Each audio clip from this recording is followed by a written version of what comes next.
Welcome all. In this video, I am going to explain contract costing. It is one of the methods of costing. Job costing, batch costing ഇങ്ങനെയുള്ള കുറെ methods നമ്മൾ already cover ചെയ്ത് കഴിഞ്ഞു.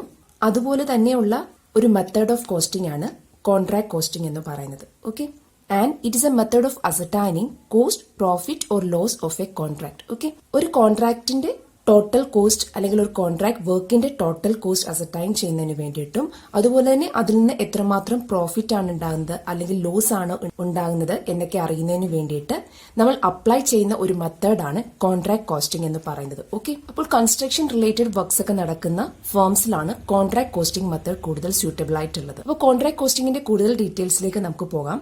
നമ്മൾ അതിൽ ആദ്യം മനസ്സിലാക്കേണ്ടത് കോൺട്രാക്ട് എന്താണെന്നാണ്. ഓക്കെ, ഒരു കോൺട്രാക്ട് എന്ന് പറയുന്നത് ഒരു എഗ്രിമെന്റ് ആണ്. അതുമാത്രമല്ല, ഈ ഒരു എഗ്രിമെന്റിൽ രണ്ട് പാർട്ടീസ് ഉണ്ട്. The one party is contractor and the other party is contractee. അപ്പോൾ കോൺട്രാക്ടറും കോൺട്രാക്റ്റിയും തമ്മിലുള്ള ഒരു എഗ്രിമെന്റിനെയാണ് ഇവിടെ കോൺട്രാക്ട് എന്ന് പറയുന്നത്. ഇനി നമുക്ക് കോൺട്രാക്ടർ ആരാണെന്ന് നോക്കാം. Contractor is the person who undertakes the contract work. Okay, ഒരു കോൺട്രാക്ട് വർക്ക് ഏറ്റെടുത്ത് ചെയ്യുന്ന, അത് കംപ്ലീറ്റ് ചെയ്യുന്ന ആളെയാണ് നമ്മളിവിടെ കോൺട്രാക്ടർ എന്ന് പറയുന്നത്. കോൺട്രാക്ട് എന്ന് പറഞ്ഞാലോ person who gives the contract. ആ ഒരു കോൺട്രാക്ട് വർക്ക് കോൺട്രാക്ടർക്ക് കൊടുക്കുന്ന ആളെയാണ് നമ്മളിവിടെ കോൺട്രാക്ടി എന്ന് പറയുന്നത്. അങ്ങനെ കോൺട്രാക്ടറും കോൺട്രാക്റ്റിയും തമ്മിലുള്ള ഒരു എഗ്രിമെന്റ് ആണ് കോൺട്രാക്ട്. ഇവിടെ നമ്മൾ കോൺട്രാക്ട് വർക്ക് എന്ന് പറയുന്നത് നോർമലി ഇതൊക്കെ ആവാം: കൺസ്ട്രക്ഷൻ ഓഫ് ബിൽഡിംഗ്സ്, അതുപോലെ തന്നെ ഡാംസ്, ബ്രിഡ്ജസ്, റോഡ്സ് എക്സെട്ര. ഇതിനെയൊക്കെയാണ് ഇവിടെ നമ്മൾ കോൺട്രാക്ട് വർക്ക് എന്ന് പറഞ്ഞിരിക്കുന്നത്. അങ്ങനെ ഇതിൽ എന്തിന്റെങ്കിലുമൊക്കെ കൺസ്ട്രക്ഷൻ ആയിക്കോട്ടെ, ഒരിക്കലും അത് കോൺട്രാക്ടർ വെറുതെ ഏറ്റെടുത്ത് ചെയ്യത്തില്ല. അയാൾക്ക് അതിനൊരു മോണിറ്ററി കൺസിഡറേഷൻ ആവശ്യമാണ്. ഓക്കെ, അപ്പോൾ ഈ എഗ്രിമെന്റിലുള്ള മോണിറ്ററി കൺസിഡറേഷനെയാണ് നമ്മളിവിടെ കോൺട്രാക്ട് പ്രൈസ് എന്ന് പറയുന്നത്. Here contract price is the monetary consideration and it is given by the contractee to the contractor. Okay, contractee കോൺട്രാക്ടർക്ക് കൊടുക്കുന്ന മോണിറ്ററി കൺസിഡറേഷൻ ആണ് ഇവിടെ കോൺട്രാക്ട് പ്രൈസ് എന്ന് പറയുന്നത്.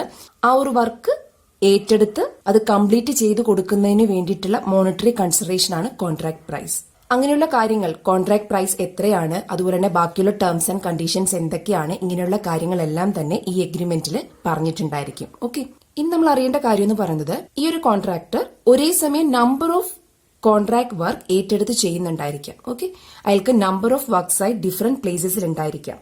അത് മാത്രമല്ല, ഈ ഓരോ കോൺട്രാക്ട് വർക്കിന്റെയും പ്രത്യേകത എന്ന് പറഞ്ഞാൽ, അതുപോലെ ബിൽഡിംഗ്സ് ആയിക്കോട്ടെ, അല്ലെങ്കിൽ ബ്രിഡ്ജസ് ആയിക്കോട്ടെ, റോഡ്സ് ആയിക്കോട്ടെ, ഡാംസ് ആയിക്കോട്ടെ, അല്ലെങ്കിൽ വേറെ എന്തെങ്കിലും കൺസ്ട്രക്ഷൻ ഒക്കെ ആയിക്കോട്ടെ, ഇതിന്റെയൊക്കെ പ്രത്യേകത എന്ന് പറഞ്ഞാൽ it take number of years to complete. Okay, ഒരു വർഷം കൊണ്ടൊന്നും ചിലപ്പോൾ ഈ ഒരു വർക്ക് കംപ്ലീറ്റ് ആയെന്നിരിക്കത്തില്ല. 2, 3, 4 വർഷങ്ങൾ എടുത്തിട്ടായിരിക്കാം ഈ ഓരോ കോൺട്രാക്ട് വർക്കും കംപ്ലീറ്റ് ആകുന്നത്.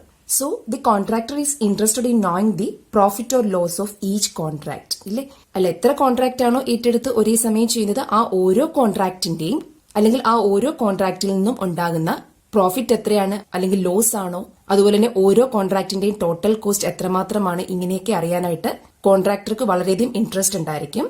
With that intention, he prepares contract account for each contract. Okay, അപ്പോൾ ടോട്ടൽ കോസ്റ്റ് അറിയുന്നതിന് വേണ്ടിയിട്ടും പ്രോഫിറ്റ് ആണോ ലോസ് ആണോ എന്നറിയുന്നതിന് വേണ്ടിയിട്ടും ഒക്കെ കോൺട്രാക്ടർ പ്രിപ്പയർ ചെയ്യുന്ന അക്കൗണ്ട് ആണ് കോൺട്രാക്ട് അക്കൗണ്ട് എന്ന് പറയുന്നത്. Okay, he prepares contract account for each contract for knowing the profit or loss at the end of every year.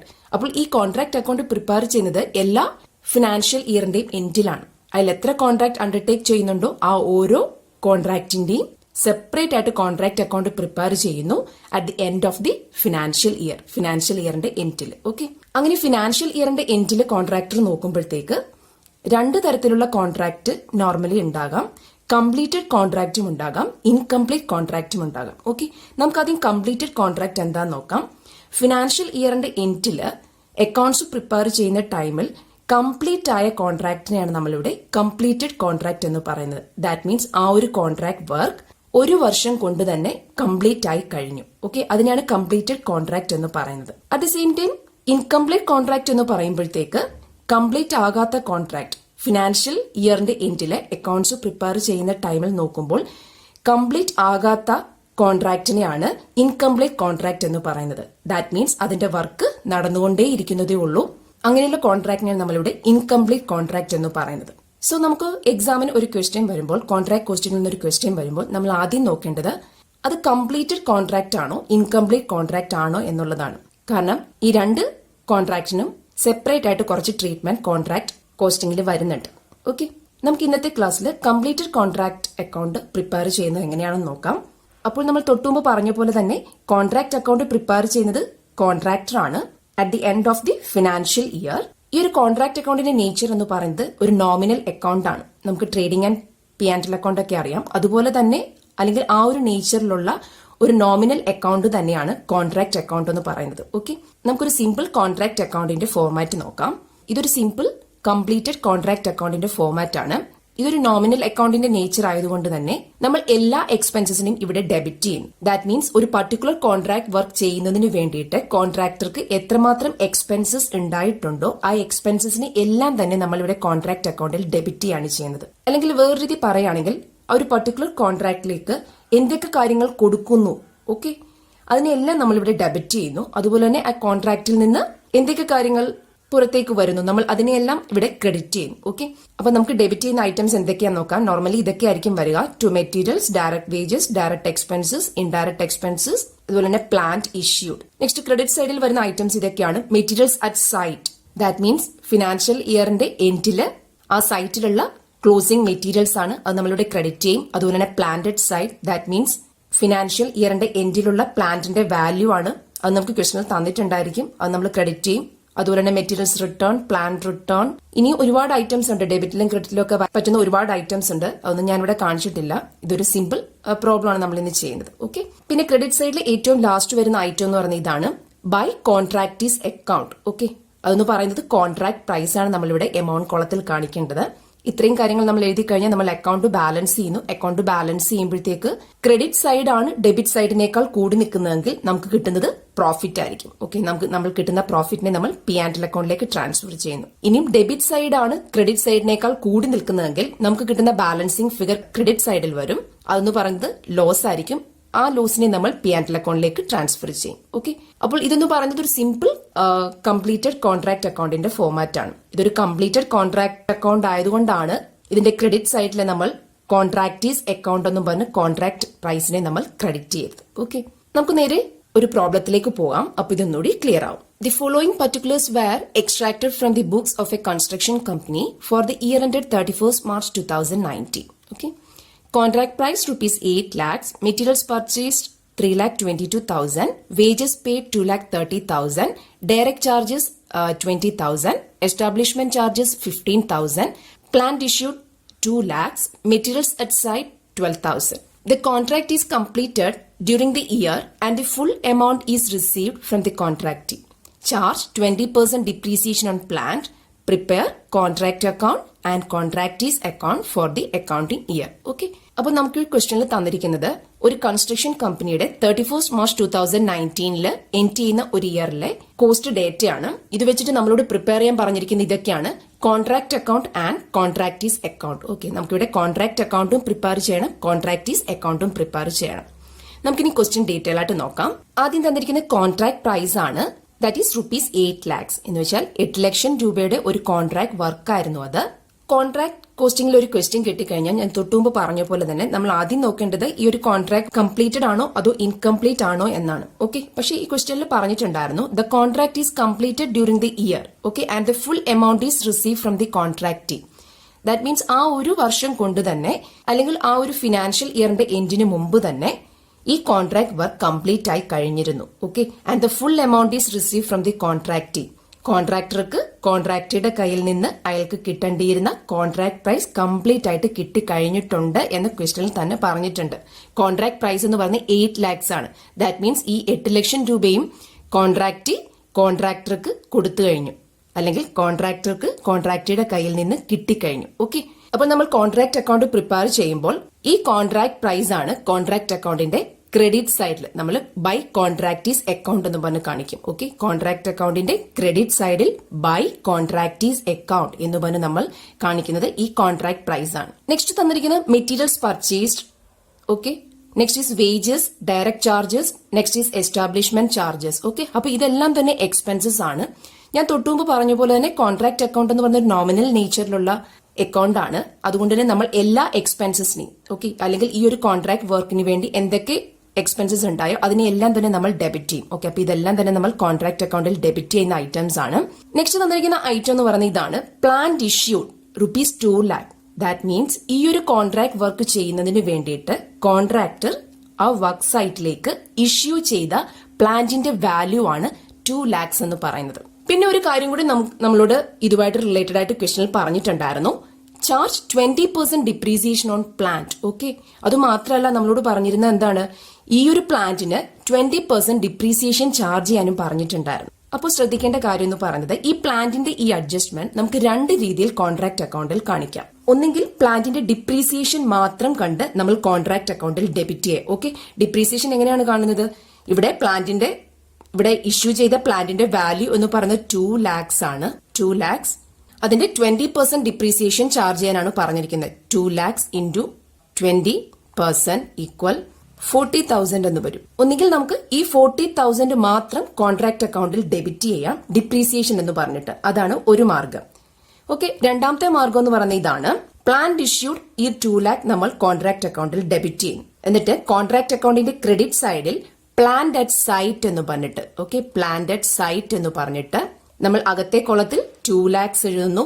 അതിൽ നിന്ന് ലെസ് ഡിപ്രീസിയേഷൻ ആയിട്ടുള്ള 40,000 കുറച്ചിട്ട് ബാക്കിയുള്ള 1,60,000 ആണ് നമ്മൾ ഔട്ടർ കോളത്തിൽ കാണിക്കുന്നത് കോൺട്രാക്ട് അക്കൗണ്ടിന്റെ ക്രെഡിറ്റ് സൈഡിൽ. അപ്പൊ അങ്ങനെ ഈ 2 രീതിയിൽ നമുക്ക് പ്ലാന്റിന്റെ അഡ്ജസ്റ്റ്മെന്റ് ചെയ്യാവുന്നതാണ്.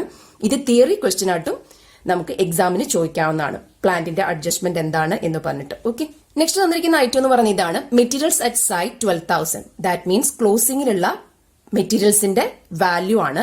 ദാറ്റ് മീൻസ് 12,000 റുപ്പീസിന്റെ മെറ്റീരിയൽസ് ആ ഫിനാൻഷ്യൽ ഇയറിന്റെ എൻഡിൽ ആ വർക്ക് സൈറ്റിൽ ഉണ്ടായിരുന്നു. ഓക്കെ, നമ്മൾ തൊട്ടുമുമ്പ് ഫോർമാറ്റിൽ കണ്ടാണ് മെറ്റീരിയൽസ് അറ്റ് സൈറ്റും നമ്മൾ എന്ത് ചെയ്യും, കോൺട്രാക്ട് അക്കൗണ്ടിൽ ക്രെഡിറ്റ് ചെയ്യും. By materials at site amount കോളത്തിൽ 12,000. ഇനി നമുക്ക് നേരെ കോൺട്രാക്ട് അക്കൗണ്ടിലേക്ക് പോകാം. ഇതാണ് കോൺട്രാക്ട് അക്കൗണ്ടിന്റെ ഫോർമാറ്റ്. ഞാൻ ക്വസ്റ്റനിൽ തന്നിരുന്ന എല്ലാ ഐറ്റംസും ഞാൻ എടുത്തെഴുതിയിട്ടുണ്ട്. നമുക്ക് ഓരോന്നായിട്ട് നോക്കാം. ആദ്യം നമുക്ക് ക്വസ്റ്റനിൽ തന്നിരുന്ന മെറ്റീരിയൽസ് ആയിരുന്നു. അതിന്റെ എമൗണ്ട് എന്ന് പറയുന്നത് 3,22,000 ആണ്. നമുക്ക് എടുത്തെഴുതാം 3,22,000. നെക്സ്റ്റ് വന്നിരുന്നത് വേജസ് ആണ്. വേജസ് എന്ന് പറയുന്നത് 2,30,000 ആണ്. ഓക്കെ, നമുക്ക് അതും എടുത്തെഴുതാം 2,30,000. Next is direct charges 20,000. Okay, 20,000. Next is establishment charges 15,000 ആണ്. ഓക്കെ, നമുക്ക് എമൗണ്ട് എടുത്തെഴുതാം 15,000. നെക്സ്റ്റ് പ്ലാന്റിന്റെ അഡ്ജസ്റ്റ്മെന്റ് ആണ്. അത് ഞാൻ തൊട്ടുമുമ്പ് പറഞ്ഞ പോലെ തന്നെ നമുക്ക് 2 രീതിയിൽ ചെയ്യാം. ഒരു രീതി എന്ന് പറയുന്നത് ഇവിടെ ഡിപ്രീസിയേഷൻ ഓൺ പ്ലാന്റ് എന്ന് പറഞ്ഞിട്ട് 40,000 മാത്രം എന്ത് ചെയ്യുക, ഡെബിറ്റ് ചെയ്യുക. ഓക്കെ, ഇതാണ് ഒരു മാർഗം എന്നുള്ളത്. ഡിപ്രീസിയേഷൻ ഓൺ പ്ലാൻ എമൗണ്ട് കോളത്തിൽ 40,000 എഴുതുക. ഓക്കെ, ഞാനിപ്പോൾ ആ രീതിയിലല്ല ഇവിടെ ചെയ്തിരിക്കുന്നത്. ഞാൻ പ്ലാന്റ് ഇഷ്യൂഡിന്റെ വാല്യൂ ഞാൻ ഡെബിറ്റ് ചെയ്യാൻ പോവാണ്. ഓക്കെ, പ്ലാന്റ് ഇഷ്യൂഡിന്റെ വാല്യൂ എന്ന് പറഞ്ഞാൽ 2 lakh ആണ്. നമുക്ക് എടുത്തെഴുതാം 2 lakhs. അങ്ങനെ ഡെബിറ്റ് സൈഡിൽ എഴുതാനുള്ള എല്ലാ ഐറ്റംസും എടുത്തെഴുതി കഴിഞ്ഞു. ഇനി ക്രെഡിറ്റ് സൈഡിലേക്ക് പോകാം. ക്രെഡിറ്റ് സൈഡിൽ എഴുതാൻ പറ്റുന്ന ഒരു കാര്യം എന്ന് പറയുന്നത് മെറ്റീരിയൽസ് അറ്റ് സൈറ്റ്. ഓക്കെ, നമുക്കത് ക്വസ്റ്റനിൽ തന്നിട്ടുണ്ടായിരുന്നു. മെറ്റീരിയൽസ് അറ്റ് സൈറ്റ് എന്ന് പറഞ്ഞാൽ 12,000 ആണ്. ഓക്കെ, നമുക്ക് എടുത്തെഴുതാൻ 12,000. Next is plant at site. Okay, plant site ഞാൻ ഇവിടെ ക്രെഡിറ്റ് സൈഡ് കാണിക്കാനുള്ള റീസൺ ഇതാണ്. ഞാൻ പ്ലാന്റ് ഇഷ്യൂഡ് അല്ലെങ്കിൽ പ്ലാന്റിന്റെ ഓപ്പണിംഗ് വാല്യൂ ഞാൻ ഡെബിറ്റ് ചെയ്തിട്ടുണ്ടായിരുന്നു. ഓക്കെ, അതുകൊണ്ട് തന്നെ ഞാൻ ക്രെഡിറ്റ് സൈഡിൽ പ്ലാന്റഡ് സൈറ്റ് കാണിക്കുന്നുണ്ട്. ഓക്കെ, അകത്തെ കോളത്തിൽ 2 lakhs അതായിരുന്നു നമ്മളുടെ പ്ലാന്റ് ഇഷ്യൂഡിന്റെ വാല്യൂ എന്ന് പറയുന്നത്. അതിൽ നിന്ന് ലെസ് ഡിപ്രീസിയേഷൻ അത് നമ്മൾ തൊട്ടുമുമ്പ് ഫൈൻഡ് ഔട്ട് ചെയ്തിട്ടുണ്ടായിരുന്നു. 40,000 ആണ് ഇവിടുത്തെ ഡിപ്രീസിയേഷൻ എന്ന് പറയുന്നത്. That means 2 lakhന്റെ 20%. ഓക്കെ, 40,000 ഡിഡക്ട് ചെയ്തു. ബാക്കിയുള്ള 1,60,000 ആണ് പ്ലാന്റിന്റെ ക്ലോസിംഗിലെ വാല്യൂ എന്ന് പറയുന്നത്, അല്ലെങ്കിൽ പ്ലാന്റഡ് സൈറ്റിന്റെ വാല്യൂ എന്ന് പറയുന്നത്. ഓക്കെ, ഇനി നെക്സ്റ്റ് ഐറ്റം നമ്മൾ കോൺട്രാക്ട് പ്രൈസിന്റെ ആ ഒരു പോസ്റ്റിംഗ് നടത്തുക എന്നുള്ളതാണ്. അത് നമ്മൾ എഴുതുന്നത് ബൈ കോൺട്രാക്ടീസ് അക്കൗണ്ട് എന്ന് പറഞ്ഞിട്ടാണ്. അത് ഞാൻ തൊട്ടുമുമ്പ് പറഞ്ഞ പോലെ തന്നെ നമ്മൾ ഇങ്ങനെ ഒരു പോസ്റ്റിംഗ് ഇവിടെ വരാനുള്ള റീസൺ എന്ന് പറയുന്നത് ഇതാണ്. നമ്മളുടെ കോൺട്രാക്ട് എന്ന് പറയുന്നത് എന്താണ്, കംപ്ലീറ്റ് കോൺട്രാക്ട് ആണ്. ആ ഒരു ഫിനാൻഷ്യൽ ഇയർ കൊണ്ട് തന്നെ ഇത് കംപ്ലീറ്റ് ആയി കഴിഞ്ഞു. അത് മാത്രമല്ല കോൺട്രാക്ടർക്ക് കോൺട്രാക്റ്റിയുടെ കയ്യിൽ നിന്ന് കോൺട്രാക്ട് പ്രൈസ് കംപ്ലീറ്റ് ആയിട്ട് കിട്ടിക്കഴിഞ്ഞു. ഓക്കെ, ഫുൾ എമൗണ്ടും കിട്ടിക്കഴിഞ്ഞു കോൺട്രാക്ടർക്ക്. ഓക്കെ, നമ്മൾ കോൺട്രാക്ടീസ് അക്കൗണ്ട് എന്ന് പറഞ്ഞെഴുതുന്നു. അതെന്ന് പറഞ്ഞെഴുതുന്നത് കോൺട്രാക്ട് പ്രൈസ് ആണ്. സോ നമ്മൾ ബ്രാക്കറ്റിൽ കോൺട്രാക്ട് പ്രൈസ് എന്ന് കാണിക്കുന്നുണ്ട്. ഓക്കെ, കോൺട്രാക്ട് പ്രൈസ് എത്രയായിരുന്നു, ക്വസ്റ്റനിൽ തന്നിട്ടുണ്ടായിരുന്നു 8 lakhs is contract price. Okay, നമുക്ക് എമൗണ്ട് കോളത്തിൽ എടുത്തെഴുതാം 8 lakhs. അങ്ങനെ നമ്മൾ ഡെബിറ്റ് സൈഡിലും ക്രെഡിറ്റ് സൈഡിലും വരുന്ന എല്ലാ ഐറ്റംസും എഴുതി കഴിഞ്ഞു. ഇനി ചെയ്യേണ്ട കാര്യം എന്ന് പറയുന്നത് അക്കൗണ്ട് ബാലൻസ് ചെയ്യാന്നുള്ളതാണ്. ഓക്കെ, അക്കൗണ്ട് ബാലൻസ് ചെയ്യുമ്പോൾ credit side total is 9,72,000. Okay, അപ്പൊ നോക്കുമ്പോൾ ഇവിടെ ക്രെഡിറ്റ് സൈഡ് ആണ് ഡെബിറ്റ് സൈഡിനേക്കാൾ കൂടി നിൽക്കുന്നത്. സോ നമുക്ക് ഇതിന്റെ ബാലൻസിങ് ഫിഗർ ആയിട്ട് കിട്ടുന്ന എമൗണ്ട് എന്ന് പറയുന്നതാണ് ഇവിടുത്തെ പ്രോഫിറ്റ് ആണ്. ഇവിടെ 9,72,000. Balancing figure is 1,85,000. ഓക്കെ, 1,85,000 ആണ് ഇവിടുത്തെ പ്രോഫിറ്റ്. നമ്മൾ ഈ പ്രോഫിറ്റിനെ കംപ്ലീറ്റ് ആയിട്ട് നമ്മൾ എങ്ങോട്ട് ട്രാൻസ്ഫർ ചെയ്യുന്നു, പ്രോഫിറ്റ് ആൻഡ് ലോസ് അക്കൗണ്ടിലേക്ക് ട്രാൻസ്ഫർ ചെയ്യുന്നു. ഓക്കെ, അപ്പൊ അതിന് നേരെ പ്രോഫിറ്റ് ആൻഡ് ലോസ് അക്കൗണ്ട്. ഇത് പ്രോഫിറ്റ് ആണെന്ന് പറയാനുള്ള റീസൺ ഇതായിരുന്നു. നമ്മൾ ഈ കോൺട്രാക്ട് അക്കൗണ്ടിൽ നോക്കിയപ്പോൾ ഇവിടുത്തെ ഡെബിറ്റ് സൈഡിന്റെ ടോട്ടലിനേക്കാൾ ക്രെഡിറ്റ് സൈഡിന്റെ ടോട്ടലാണ് കൂടി നിൽക്കുന്നത്. ഓക്കെ, അതുകൊണ്ട് തന്നെ നമുക്ക് ബാലൻസിങ് ഫിയർ ആയിട്ട് കിട്ടുന്നതാണ് ഈ ഒരു പർട്ടിക്കുലർ കോൺട്രാക്ടിന്റെ പ്രോഫിറ്റ് എന്ന് പറയുന്നത്. ഇതൊരു കംപ്ലീറ്റ് കോൺട്രാക്ട് ആയതുകൊണ്ട് തന്നെ നമുക്ക് കിട്ടിയ ഈ ബാലൻസിങ് ഫിഗർ ആയിട്ടുള്ള പ്രോഫിറ്റിനെ നമ്മൾ കംപ്ലീറ്റ് ആയിട്ട് P&L പ്രോഫിറ്റ് ആൻഡ് ലോസ് അക്കൗണ്ടിലേക്ക് ട്രാൻസ്ഫർ ചെയ്തു. ഓക്കെ, അപ്പോൾ ഇങ്ങനെയാണ് കോൺട്രാക്ട് അക്കൗണ്ട് പ്രിപ്പയർ ചെയ്യേണ്ടത്. ഇനി നമുക്ക് കോൺട്രാക്ടീസ് അക്കൗണ്ടും കൂടി പ്രിപ്പയർ ചെയ്യാനുണ്ട്. അതിലേക്ക് പോവാം. കോൺട്രാക്ടീസ് അക്കൗണ്ട് വളരെ എളുപ്പമാണ് പ്രിപ്പയർ ചെയ്യാനായിട്ട്. അവിടെ ആകെ 2 പോസ്റ്റിംഗ് മാത്രമേ വരുന്നുള്ളൂ. അതിൽ ആദ്യത്തെ പോസ്റ്റിംഗ് എന്ന് പറയുന്നത് നമ്മൾ കോൺട്രാക്ട് അക്കൗണ്ടിൽ തന്നെ, ഓക്കെ, കോൺട്രാക്ട് അക്കൗണ്ടിൽ തന്നെ കോൺട്രാക്ടീസ് അക്കൗണ്ട് എന്ന് പറഞ്ഞ് നമ്മൾ ക്രെഡിറ്റ് സൈഡിൽ കാണിച്ചിട്ടുണ്ടായിരുന്നു. സോ അതിന്റെ ഒരു പോസ്റ്റിംഗ് ആണ് ആദ്യം തന്നെ കോൺട്രാക്ടീസ് അക്കൗണ്ടിൽ വരുന്നത്. കോൺട്രാക്ട് അക്കൗണ്ടിന്റെ ക്രെഡിറ്റ് സൈഡിൽ നമ്മൾ കോൺട്രാക്ടീസ് അക്കൗണ്ട് എന്ന് പറഞ്ഞ് കാണിച്ചതുകൊണ്ട് കോൺട്രാക്ടീസ് അക്കൗണ്ടില് ഡെബിറ്റ് സൈഡിൽ വരും അതിന്റെ posting. Okay, to contract account എന്ന് പറഞ്ഞിട്ട് എമൗണ്ട് എത്ര തന്നെയാണ് 8 lakhs. ഓക്കെ, നമുക്ക് എമൗണ്ട് എടുത്ത് എഴുതാം 8 lakhs. നെക്സ്റ്റ് ചെയ്യേണ്ട കാര്യം എന്ന് പറയുന്നത് ഈ അക്കൗണ്ട് ബാലൻസ് ചെയ്യാന്നുള്ളതാണ്. ഓക്കെ, നമുക്ക് അക്കൗണ്ട് ബാലൻസ് ചെയ്യാം. ഇവിടെ 8 lakhs, ഇവിടെയും 8 lakhs. ഓക്കെ, അത് നമ്മൾ ബൈ ബാങ്ക് എന്ന് പറഞ്ഞത്. അതിന്റെ റീസൺ ഇതാണ്, കോൺട്രാക്ടർക്ക് കോൺട്രാക്റ്റിയുടെ കയ്യിൽ നിന്ന് ഈ ഫുൾ എമൗണ്ടും കിട്ടിക്കഴിഞ്ഞു. ദാറ്റ് മീൻസ് കോൺട്രാക്ട് പ്രൈസ് ഇവിടുത്തെ 8 lakh rupees ആയിരുന്നു. ഈ 8 lakh rupeesഉം കോൺട്രാക്ടർക്ക് കോൺട്രാക്റ്റിയുടെ കയ്യിൽ നിന്ന് കിട്ടിക്കഴിഞ്ഞു. അതുകൊണ്ടാണ് ഇവിടെ ഇങ്ങനെ ഒരു പോസ്റ്റിംഗ് വരുന്നത്. ഓക്കെ, അപ്പോൾ കോൺട്രാക്ടീസ് അക്കൗണ്ട് പ്രിപ്പയർ ചെയ്യാൻ വളരെ എളുപ്പമായിരുന്നു. ആകെ 1-2 പോസ്റ്റിംഗ് മാത്രമേ കോൺട്രാക്ടീസ് അക്കൗണ്ടിൽ വരുന്നുള്ളൂ. അപ്പോൾ ഇങ്ങനെയാണ് കോൺട്രാക്ട് അക്കൗണ്ടും കോൺട്രാക്ടീസ് അക്കൗണ്ടും പ്രിപ്പയർ ചെയ്യുന്നത്. നമ്മൾ ഇന്നത്തെ ക്ലാസ്സിൽ നോക്കിയത് ഒരു കംപ്ലീറ്റ് കോൺട്രാക്ടിന്റെ പ്രോബ്ലം ആയിരുന്നു. അതും സിമ്പിൾ ആയിട്ടുള്ള ഒരു കംപ്ലീറ്റ് കോൺട്രാക്ട് അക്കൗണ്ടിന്റെ പ്രോബ്ലം ആയിരുന്നു നമ്മൾ കണ്ടത്. Okay, thank you.